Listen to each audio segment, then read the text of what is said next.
That's so weird. It looks like my nipples are going like... All right, y'all. Day 4. Now it's hitting. Now I'm feeling it. Now she's feeling herself. As all of this back and forth is happening, I'm getting alerts on my phone about evacuations, so I have my bag packed. And then I can't comprehend or keep up with all of the information that I'm receiving. Like, I feel like I'm in a coma. Like, I'm there and I'm very still and I'm hearing everything around me, so I'm able to react to it. It's just, I can't react to it. It hasn't gotten better yet.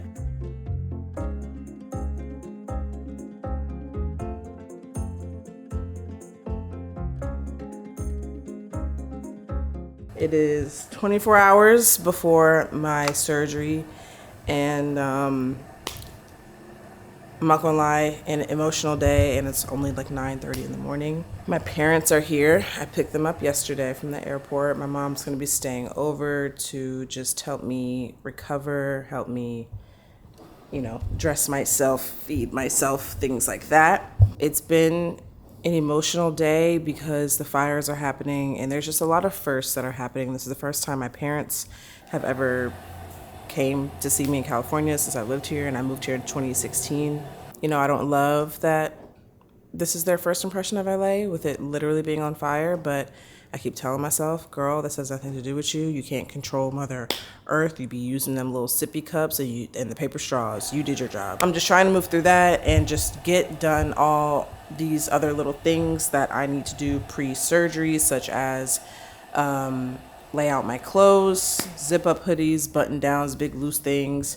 I need to go through my pre-surgery document that tells you use this soap when you take a bath and take 3 of these before you go to bed and take this when you wake up. So I need to make sure I have all those and that those are organized, and then also just prepared to have my mother sleeping in my space. So with some help, I did add some things in my apartment to make it feel a little more homey. And I tend to wait until people are visiting for me to give a shit about. I've always given a shit. Let me not say that. I've always given a shit about my apartment and what it looks like. I'm just not a very curated person. I'm not going to have a complete cream and navy and black, apartment. That's just not my tea. I just kind of get things that I like along the way of my life, and then I figure out how to make them work in a space. This is what we did. These pillows are from Costco. They're clean, but this is all clean laundry that I need to put away. I just got these pillows from Costco for my mom because I knew she wouldn't want to use my little ghetto pillows. I got my couch covers professionally cleaned. Added this rug just for a little pizzazz. I also just added this table into this little corner back here. I'm gonna eventually put this piece of art up here, but I kind of want to put the TV on the wall first and see what it looks like, because I don't, you get it. This is cool. I'm gonna DIY these couch covers because I don't love this gray, and so I think what I want to do is take the fabric off and make a pattern out of it, and then just use a fabric that I like a little bit more. I also moved my bar cart. This is my little bar cart area thing now. I have my books up there, my niece. This is not gonna stay here. This is just because I need light. Boom, boom. And then I have this little mirror that I added. I'll wipe it down. But yeah, just so you can check yourself out before you leave for the day. Real cute. Finally got this shelf fixed because it was hanging off the hinges for a couple weeks. So I finally got that done. This is her. This is she. She's coming along quite nicely. I have a sense of calm today that I did not have when I first woke up, because I woke up around 6 a.m. I had a nightmare, had anxiety. There was a lot going on. My mom just said, we have some horrible breaking news this morning. Trump has... Canada has threatened to cut off power. I love the internet. I am a simple...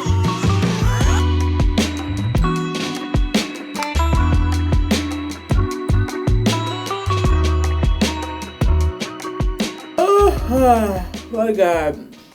So it's 10:31 p.m. I'm about to take, oh wait, let me get it. One thing, this soap is the trusted soap of all doctors. Also, tattoo artists. This be the same soap they be using to clean them little ducks. I'm about to take my antibacterial shower where I cannot put on lotion afterwards, which I feel is anti-black. I feel very out of body. I feel very out of order between the fires, my parents being here, surgery.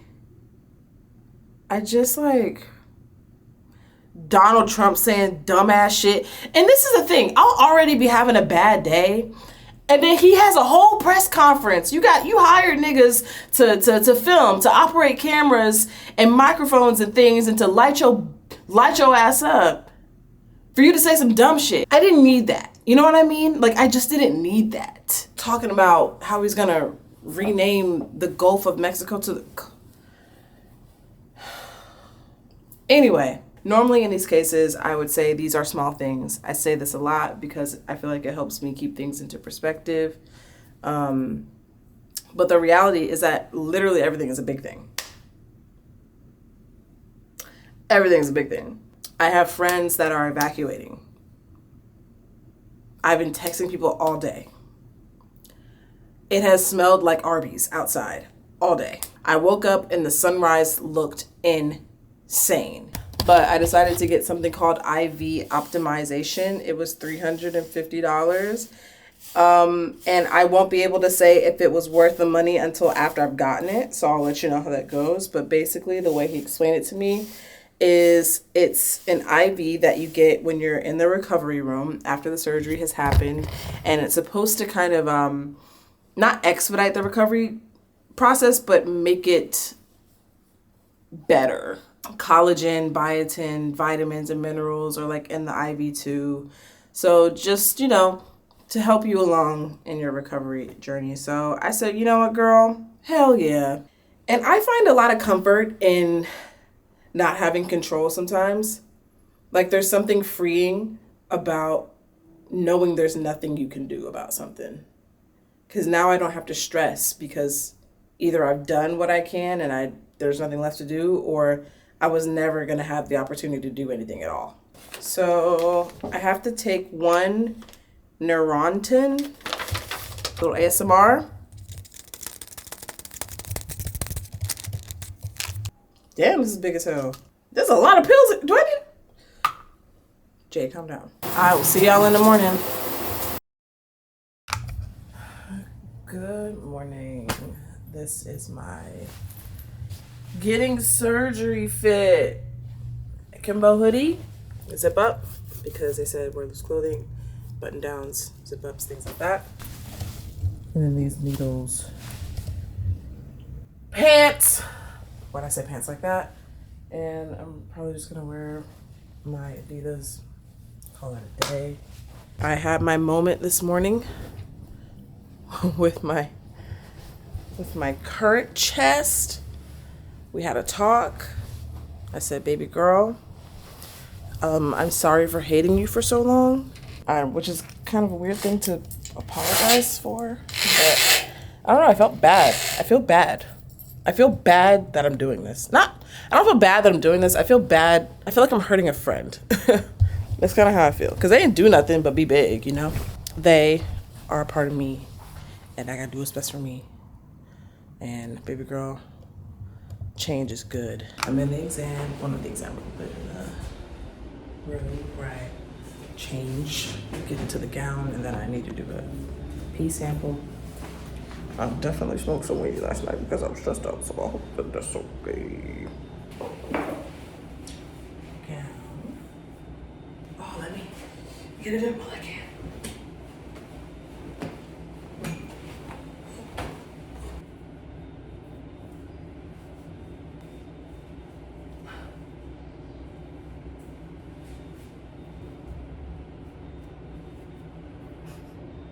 What's the net for? What's the net holding?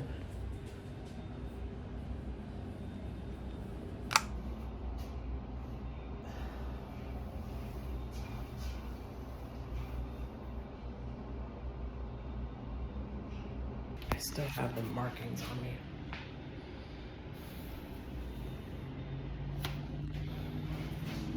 I'm not 100% sure where we left off last time we talked. So much and so little has happened. I just made my protein pasta. And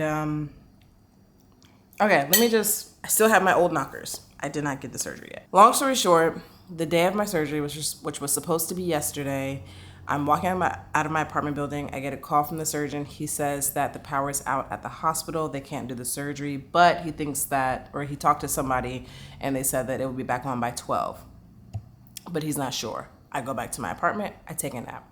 I get a call. He's like, hey, it's for sure coming on at 12. Come on through. Be here by 11:30. I'm like, cool. Pick up my parents from the hotel. We go to the hospital. Get there a little early, so we wait around in the parking lot for like an hour. Power does not come on, so surgery's canceled. We go get some food. As we're eating, I get another call from the hospital or from the plastic surgery place.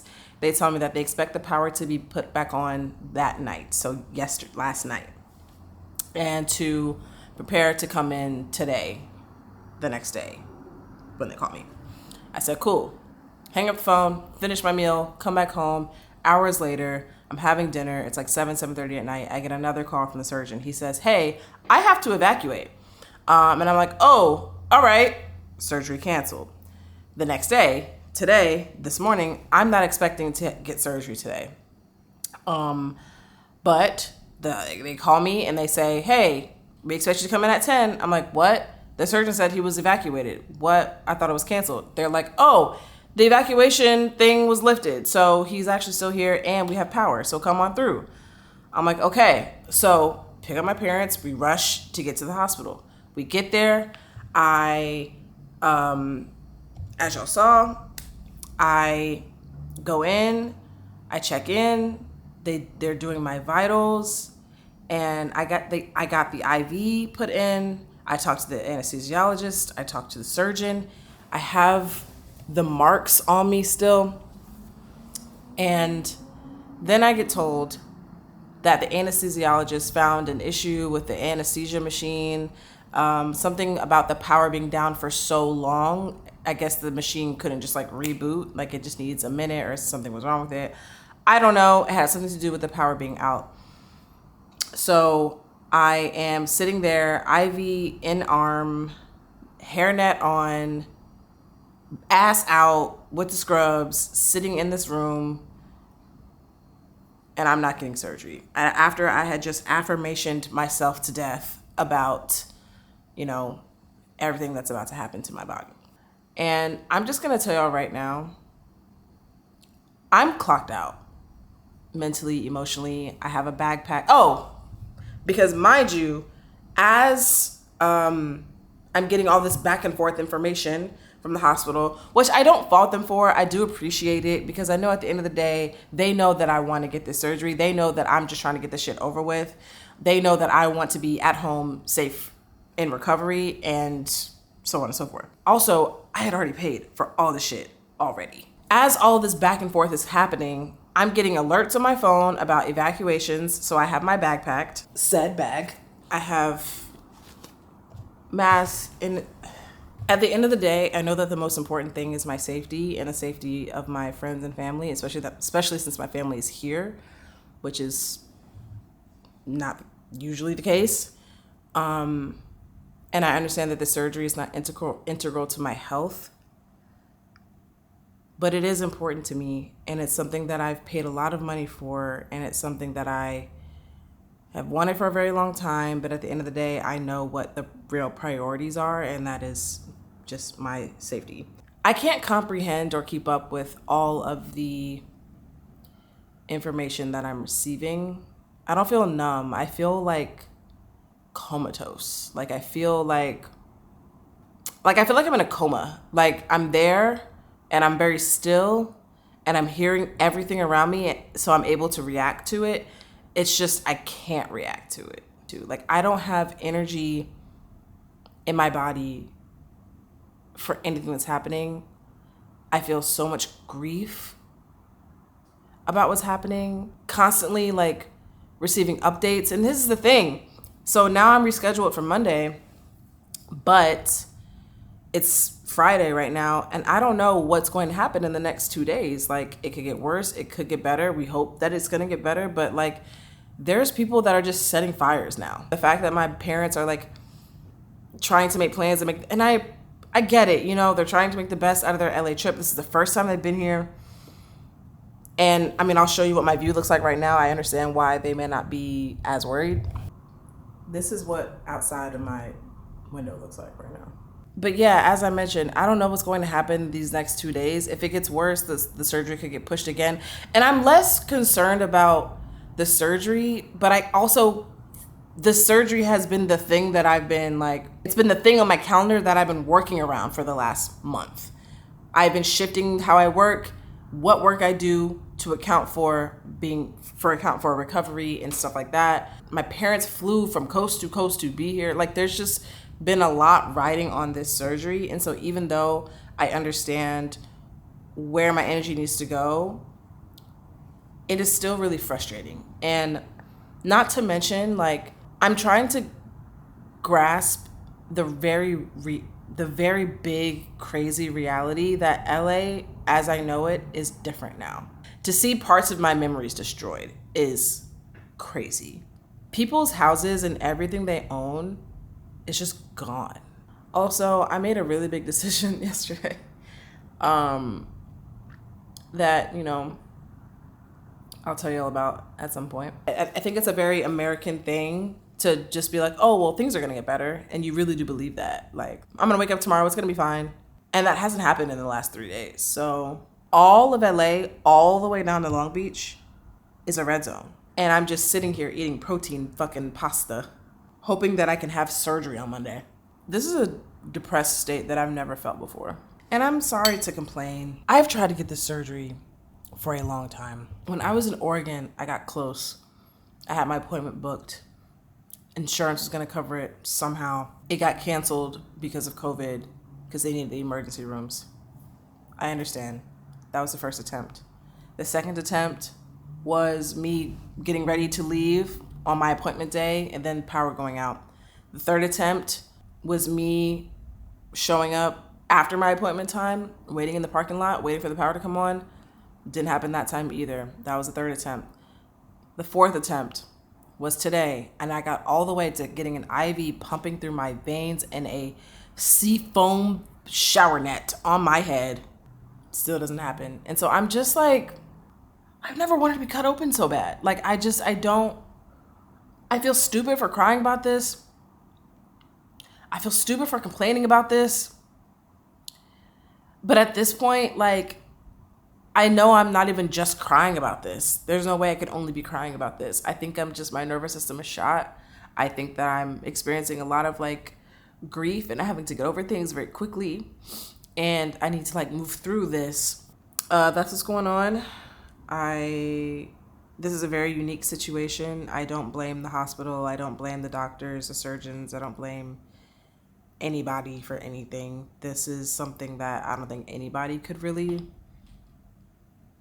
Well, there are some people who predicted it, but I don't think this is anything that we could have ever really prepared for.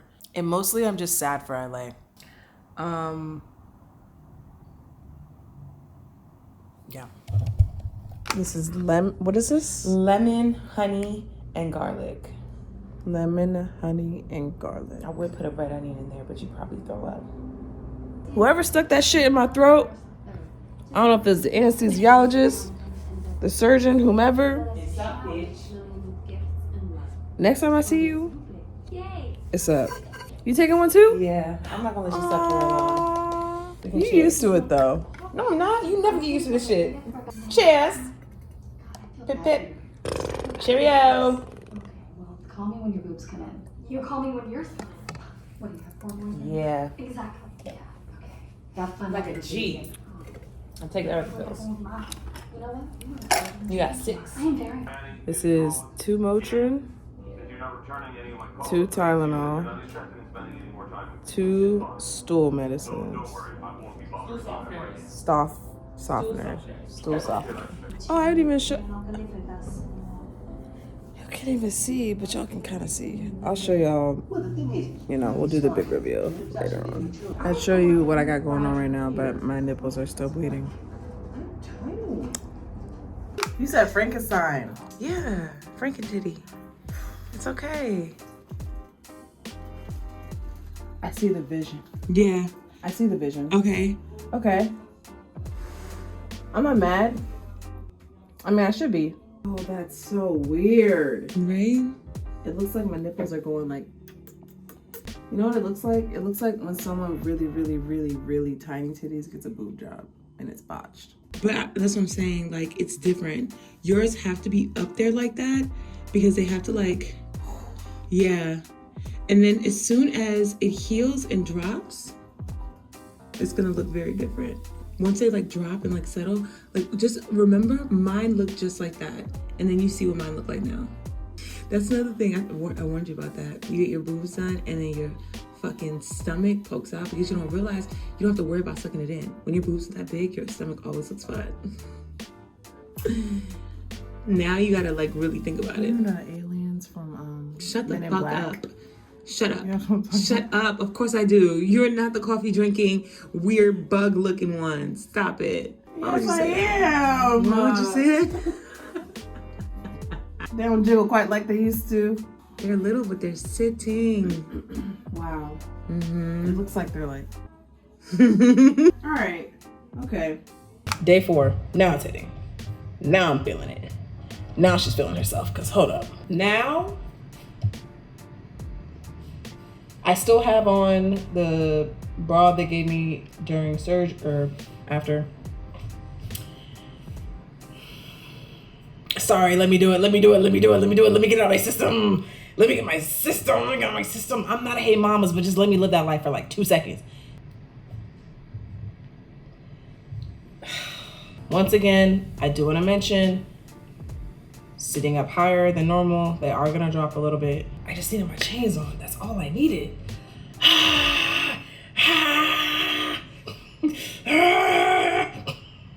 It's just hard to like exist. I just never thought about how much impact the size of my chest had in my everyday life from my posture alone. For most of my life, I've been walking, all of my life, I have been walking kind of like this because of the weight. But now, it feels more comfortable to sit like this. I think I might have to start going down on my sizing. So I'll show you one thing. So this is a red jacket. Normally, what size is this? Normally, I would get like a medium. Oh, I got my actual size in this. Oh girl, come on. You know, like normally, if you got bigger chest, like you put on a jacket, you're used to the zipper naturally parting in the middle right there.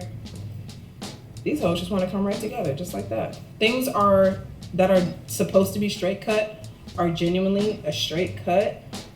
But I feel like since this is kind of a boxier jacket, it's not really giving you the full idea.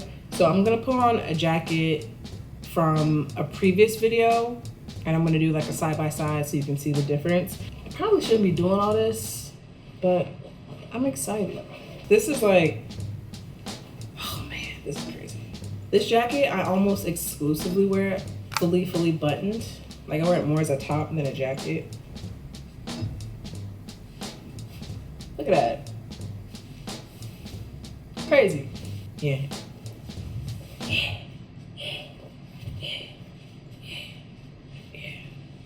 That's all I got to say now. I've been left alone, so now I'm over here fucking around. So I'm gonna stop before I hurt myself, and I'm gonna check in with y'all probably tomorrow, if not next week, to wrap this whole little thing up. Yeah.